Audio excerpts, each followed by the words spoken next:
So you can see we're building a cob oven here, and this is the foundation for the cob oven. We started to make this today. What we've used is old limestone stones that were lying around in the garden. They were from an old wall that was knocked down. And this is going to be the foundation for the cob pizza oven. And the pizza oven will be built on top in a dome shape. This will be the entrance to the pizza oven here. And then we'll have a workbench there. We're hoping to build a barbecue on the other side. What we've brought is some subsoil, and I'll go into what kind of subsoil we're looking for and how we test it a little bit later. For now, we'll just assume this is a good mix. The subsoil is quite clay rich, so I'm mixing sand into it because clay holds a lot of water, and when it dries, this water evaporates and it shrinks. So we couldn't build a wall or an oven out of pure clay. So the more clay we have, the more it sticks. That's how we find out how much we have of it, how sticky it is. And if it's too sticky, we add sand to reduce the clay content. And if it's not sticky enough, we need to add clay.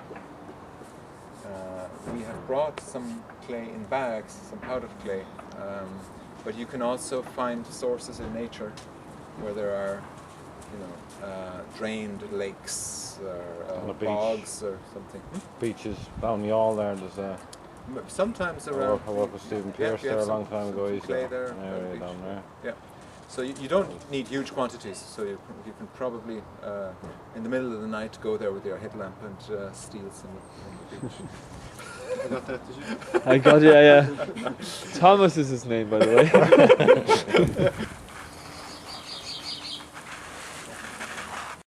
Get this stuff mixed.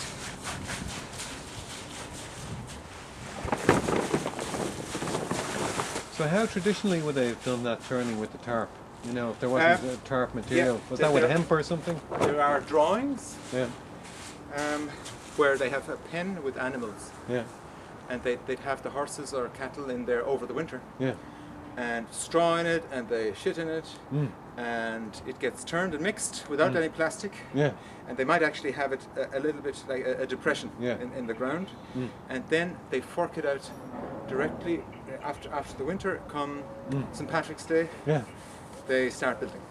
Very good. That's a handy way of doing it. Yeah. Just, So this is an Irish thing, even, is it? well, it is there are probably hundreds of mud houses built in this way.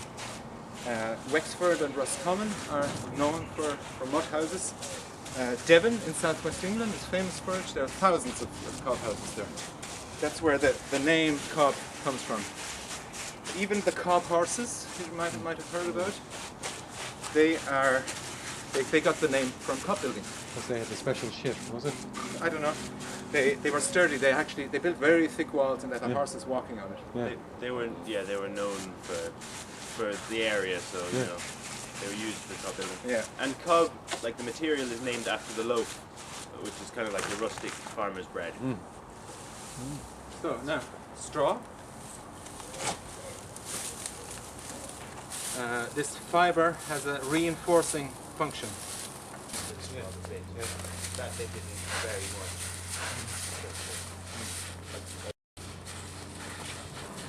The real difference will be visible when we use it.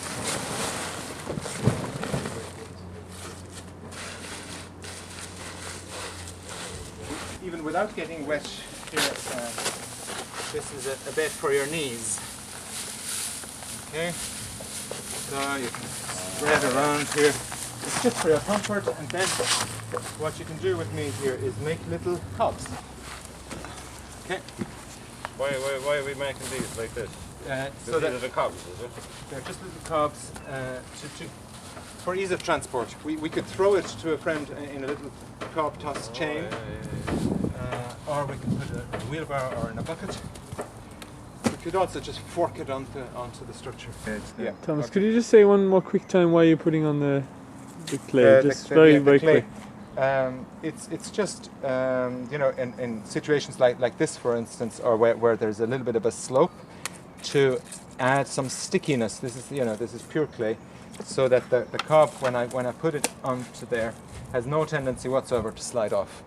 Okay, so this is the way how you kind of, and even if there's a little bit of this kind of having a tendency of falling off, I just dunk my hand into the clay slip, makes it a little bit more sticky, and so I can bridge this. It doesn't go anywhere. It's sticky enough. Okay. So, I mean, a lot of these techniques are actually for building walls, like big walls. So it doesn't really. They don't all apply for this little bit.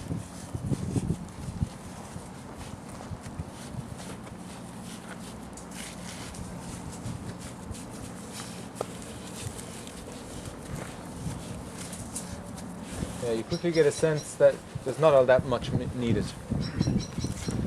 Like that's probably about enough already, because Yeah, a bit you more. want a little bit more. Yeah, because we do want to bring it to this level. This is our reference point, and now I'm going to work on this. Okay, there's more needed here. So another reference point, and now we can fill in a bit by sight. There's a little bit more Yeah, sand here yeah, if you need yeah. I think over there it looks. it. Be dimming a little bit. Yeah. And then you can also kind of scrape it a bit in the way that Jonathan does it here. It pays to get this right though, because your bricks perfectly are level. then much more level. Yeah. This is very level. Also, don't pat it. Don't pat it down. But Yeah. You can Yeah. kind of spread it, but well, you throw it in a So tray. I would say this is good enough. Now we want to ascertain where the center is. So, oh yeah, if you want to film, just have a quick look over here. This is the layout of the fire bricks. 2 double rows of 6, one at the back with 5, and one at the front with 3 or 4. The actual oven, the hollow part of the oven will be on this and not on the lip. So this is where we're going to build the sand dome, Sand mold. the sand mold, and the cob will also sit on top of these. The middle is 34.5, and across here 34.5 is right at the edge where these two meet, and at halfway down the middle brick. So this is where the center is. Now, if we measure the whole thing, we have 92. So we have 69, 92, and the center at 34.5. 34.5. Okay. So there. Yeah. Okay. So that's the center. And with the bricks, we'll start in the center Work out. and then Something work work out, outwards. yeah.